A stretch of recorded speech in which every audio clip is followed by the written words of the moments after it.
Hello मेरे प्यारे दोस्तों। आप सभी को राधे राधे। और आप सब कैसे हैं? उम्मीद है सब अच्छे से चल रहा होगा।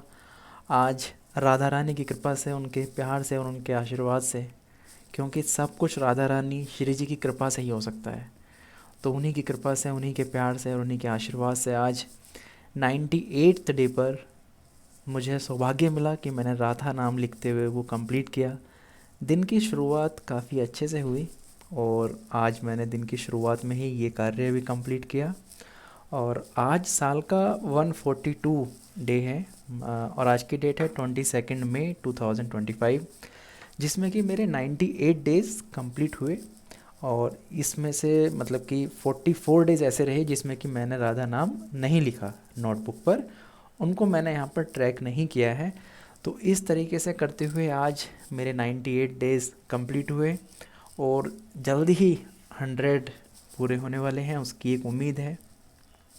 और आज मैं एक बात शेयर कर रहा हूँ। पिछली वीडियो में एक कमेंट आया था कि जैसे ही राधा नाम लिखते हुए जब ये कॉपी या जहाँ भी मैं नोटबुक पर लिख रहा हूँ, जब ये पूरी भर जाएगी तो मैं इसका क्या करूँगा या कैसे रखा जाएगा, क्योंकि इसमें तो श्री जी का प्रिय नाम राधा, जिसको कृष्ण भगवान हर पल जपते रहते हैं, उनका नाम लिखा हुआ है। तो इस कॉपी की वैल्यू तो सिर्फ वही जान सकता है जो नाम लिख रहा है, या जैसी महिमा साधु संतों ने, प्रेमानंद महाराज जी ने बताई है।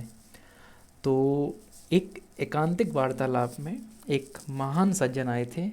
तो उन्होंने सेम क्वेश्चन प्रेमानंद महाराज जी से पूछा था कि उनके पिताजी पिछले लगभग 14 साल से रामायण लिख रहे थे और उन्होंने रामायण का हर वर्ड का जो हर करेक्टर था वो राम राम राम शब्द से लिखा बनाया था। तो इस तरीके से उन्होंने लगभग 14 से 15 साल में वो पूरी रामायण को पूरा लिखा था। तो जब उन्होंने प्रेमानंद महाराज जी के सामने वो प्रस्तुत की तो उनका ये कहना था कि आप इसको किसी ऐसी जगह पर रखिए जो पूज्य जगह हो, और आपके आने वाली जो जनरेशन है, जो आपके बच्चे हैं, वो इसकी देख रेख करें या इसकी पूजा करें। तो सेम मुझे भी ज़्यादा ज्ञान नहीं है।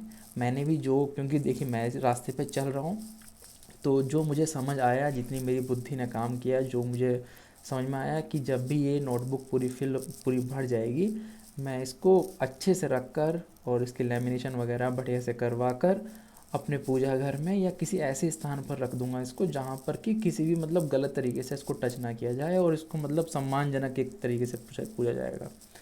तो ऐसी मेरी सोच है और इस तरीके से मैं इसको आगे लेकर चल रहा हूँ।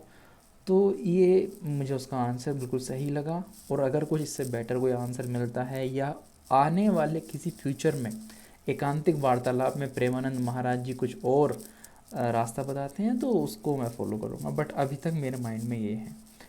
और दोस्तों मैं ये कहना चाह रहा था कि जब ये मैंने शुरुआत की थी तो मुझे भी नहीं लगा था कि शायद कि मैं इसको कंप्लीट कर पाऊँगा या कैसा रहेगा। बट मुझे हमेशा प्रेरणा मिलती है प्रेमानंद महाराज जी की कंसिस्टेंसी को देखकर। वो लगभग 900 प्लस एकांतिक वार्तालाप पूरे कर चुके हैं और हर रोज़ एकांतिक वार्तालाप होता है। और उनकी दिनचर्या के अंदर ये रूटीन एकदम रेगुलर है, मतलब डेली ये काम होना ही होना है। डेली एकांतिक वार्तालाप होगा, डेली सत्संग होगा, सब कुछ होगा।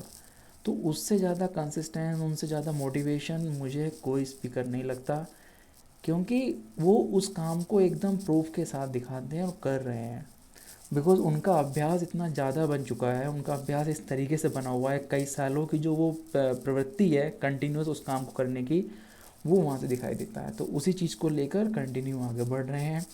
और प्रेमानंद महाराज जी जैसा कहते हैं, मुझे तो उनकी बात एक एक बात दिल को छू जाती है कि श्री जी की कृपा से, श्री जी की प्यार से, अगर श्री जी की कृपा ना हो तो हम राधा नाम ले भी नहीं सकते। तो अगर राधा नाम ले पा रहे हो या हमारी ज़बान पर राधा नाम की सोच भी आ रही है या राधा नाम का कुछ एक उसकी मतलब स्फुरण भी हो रहा है ना, तो वो सिर्फ और सिर्फ राधा रानी की, श्री जी की कृपा से हो रहा है। बिकॉज़ बिना उनकी कृपा से कुछ नहीं हो सकता।